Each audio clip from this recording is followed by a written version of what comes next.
G'day, it's Mark and welcome back to the channel. And in this episode in our Fairlane Auto History series, we look at the ZJ. The ZJ Fairlane was released in May 1979 and was available up until February 1982.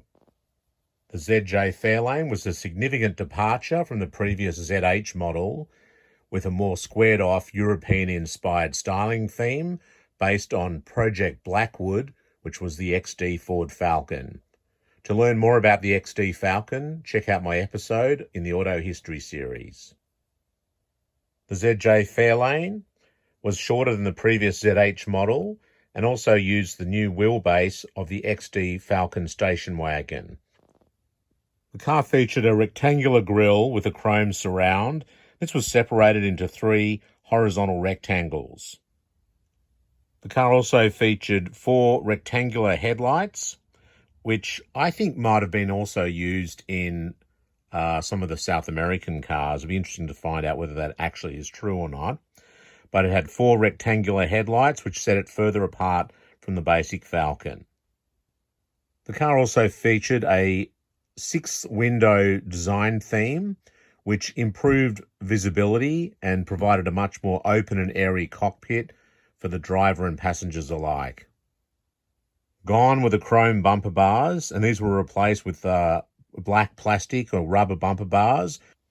And these bumpers were finished with a chrome trim, front and rear, as a little bit of jewellery, but certainly a far cry from the previous chrome bumpers from the ZH model.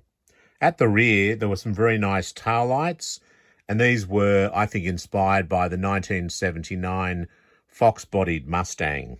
The curb weight for the 4.9-litre V8 edition was 1,729 kilograms. The car also featured an 80-litre fuel tank. The instrumentation used the same theme as the XD Falcon, which I quite like. Ford actually invested in its own plastics plant in Melbourne and produced a plastic fuel tank. It was one of the first cars to have a plastic fuel tank, but they also produced the instrument panels. And it was heavily inspired by, I think, Volvo. Had very good instrumentation, very legible, almost BMW-style instruments. But the switchgear, the knobs and so on were Volvo-inspired, quite, almost Lego, I guess, style, very large knobs and clear identification, but it gave a very nice European look to the interior. Overall dimensions were length 5,024 millimeters or 197.8 inches. Wheelbase were 2,946 millimeters or 116 inches. Width was 1,868 millimeters or 73.5 inches. Overall height was 1,394 millimeters or 54.9 inches. The gauges were quite comprehensive, with obviously a speedometer, petrol gauge, a temperature gauge, oil pressure gauge, and a voltmeter, plus an electric clock and the usual warning lights that most cars would have. The car was available with the 4.9-litre V8 or the 351 5.8-litre V8. The 4.1 cross-flow engine was actually available for a short time prior to the alloy head, so Ford did offer that as an available engine from very early on, June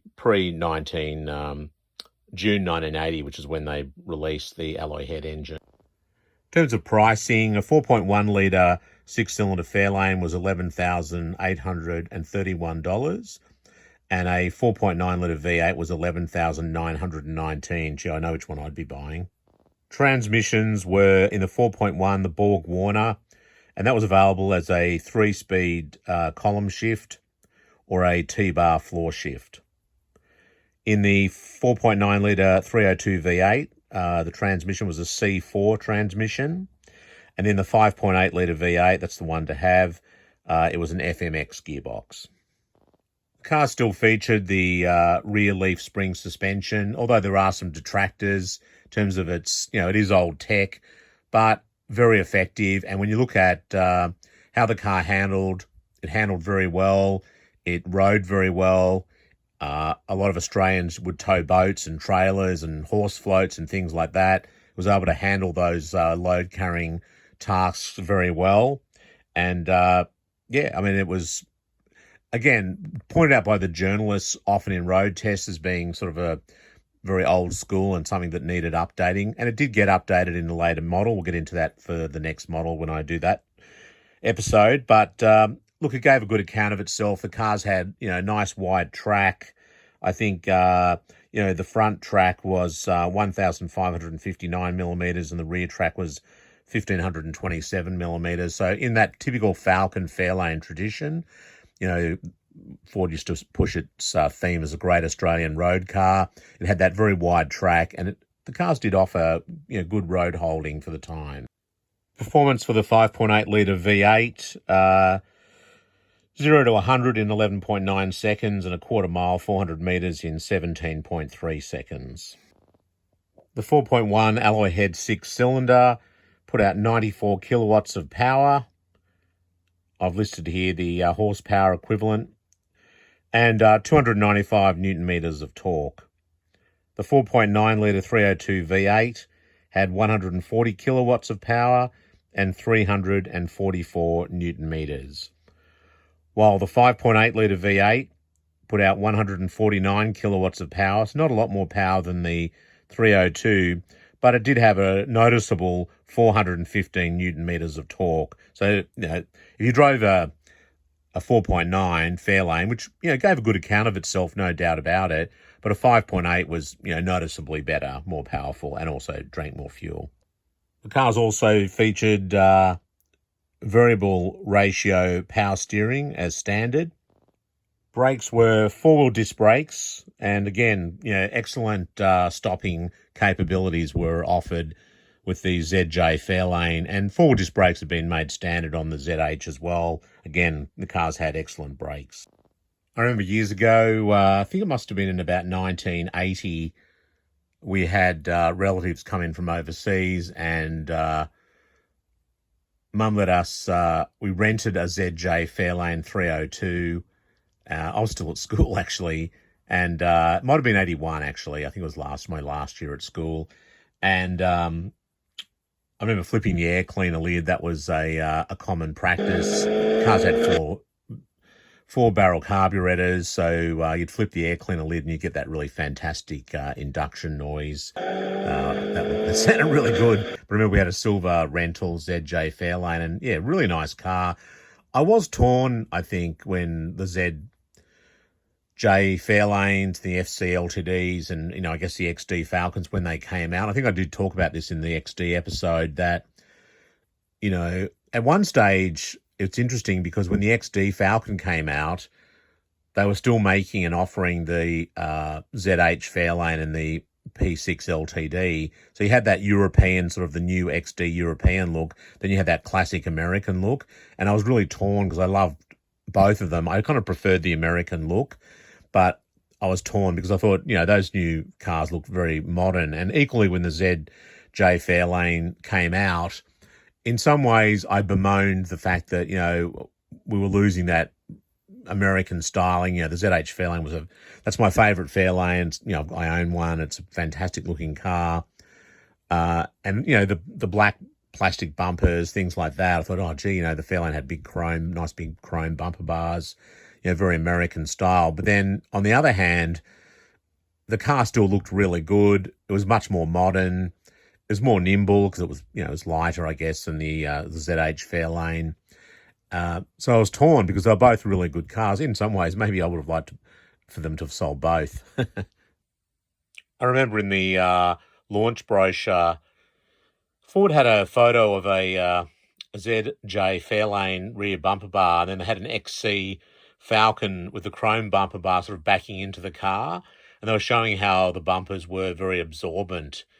It is what it is. That's when it was brand new, but I guess as the car aged, I'm not sure how absorbent they remain, but that was showing that they were lighter weight and that they wouldn't show damage as easily. But personally, I like chrome bumpers, but they wouldn't have suited that sort of style. Ford also pushed the aerodynamic aspects of the car as well, but, it's pretty boxy design. I don't think it would have been overly aerodynamic at all, really. Ford also pushed the fact that the car had a better turning circle than the previous ZH model. That was, seen as a more nimble and easier to place vehicle and in keeping with, the times. One thing you could say, though, despite the fact the cars were shorter outside, they had better headroom, they had heaps of leg room, particularly in the rear. They were very spacious. It wasn't like when, I guess, Holden downsized, they moved on from the Kingswood to the VB Commodore. You had a substantially smaller vehicle, interior space-wise and exterior as well. I think Ford were quite successful in the fact that, it was a big transition, style-wise, probably similar to, when you think about it, what happened in America when they introduced the Ford Taurus. Moving from, say, a Crown Victoria, an LTD Crown Victoria to a Ford Taurus was a massive change in design philosophy. Maybe not quite as exaggerated, but similarly with moving from an XC design or a ZH Fairlane design into this new XD or ZJ design. The cars were substantially different, but you could sort of make a good argument because you could say, well, look, more headroom, open and airy, plenty of leg room, plenty of interior width and space. And so you weren't losing out at all. And I think also the dashboards and some of those other elements had that European look.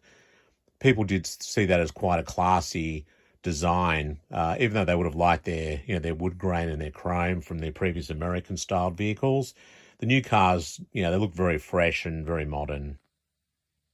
Options included leather interior, Volante alloy wheels, power windows, also a Pioneer stereo cassette system with 4 speakers. Vinyl seats were also available as a no-cost option. There was a vinyl roof also available, probably as a holdover from the previous ZH models, older customers, but I don't think a vinyl roof looks good on those models at all. There's also a factory power sunroof available as an option. In terms of limited editions, there was also the introduction of the Fairlane Sportsman. So the Sportsman had been released in the ZH series, so check out my episode on the ZH Fairlane for more details on that model. And so this was the second Sportsman that was released as part of the ZJ series. It was released later in the life of the ZJ model. And it had exclusive two-tone paint finishes, which really suited the car quite well with the squared-off lines. There was a brown satin over a ghost gum exterior with a gold pinstripe. And this car had a palomino and brown tweed cloth interior. There was a Midnight, which was a very dark blue and snow white exterior with a gold pinstripe, and that had the mid-grey and the grey tweed cloth interior. There was a Gold Dust, which was a light metallic gold over a cinnamon exterior, which was a darker colour, and that had gold pinstriping with a palomino and brown tweed cloth interior. There was also a classic grey over silver, and that had a red pinstriping with a mid-grey and grey tweed cloth interior. And then there was a Wedgwood blue, which was a light metallic blue over a Midnight, which was a dark metallic blue. That had a gold pinstripe, and that had the mid-grey and the grey tweed cloth interior. The cars look really, really smart. As I said, two-tone exterior with the pinstriping. They had the stand-up bonnet emblem. They had a nice cloth tweed interior. They also had power windows. They had the Volante alloy wheels. They also had the interior twin spot dome lamp as well, plus a remote boot release. The T-bar automatic was also standard in the Sportsman, limited slip diff, and the usual standard features like the forward power disc brakes, the power steering, the twin halogen headlights. The cars also had the AM/FM stereo radio cassette player with a power aerial. They had integrated air conditioning with ducting to the rear. The 6-cylinder engines were standard with the option of the 4.9-litre V8. I'm not sure if they made any 5.8-litre Sportsmans. I think they were 4.9 only. Then towards the end of the ZJ Fairlane series in September 1981, there was another Sportsman edition, because obviously the first one had sold so well, and this was a Sportsman 3. And in the Sportsman 3, a similar format to the earlier model, but they'd reduced the number of colours available. You had the nice interior, which was a velour cloth with a colour-keyed herringbone inserts, and they had piping on them, had the remote boot release, the limited slip diff, 4-disc brakes, power steering as per the usual. The two-tone exterior finish, the Volante wheels, integrated air conditioning, the AM/FM radio stereo cassette, and again, available 6-cylinder standard, but available with the 4.9 litre engine, and the T-bar automatic was also standard. And from what I can determine, there were, as I said, reduced colours available. There was a dark brown over a cream, and then there was a dark silver grey over a light silver. And the alloy wheels, the Volante wheels, colour keyed to match the vehicle as well. The ZJ Fairlane proved to be very successful and certainly maintained its market leadership in the prestige car segment in Australia. A total of 20,888 ZJ Fairlanes were built. Well, I hope you enjoyed that episode on the Ford Fairlane ZJ in our Auto History series. Make sure you haven't already, check out the full series from ZA Fairlane right through. Plus, you can also check out the Falcon History series, the Commodore History series, and the Valiant History series. Please also don't forget to give the episode a like and hit that subscribe button. It doesn't cost anything and it really does help the channel, so I'd really appreciate it. Thanks very much for watching. We'll see you next time. Bye.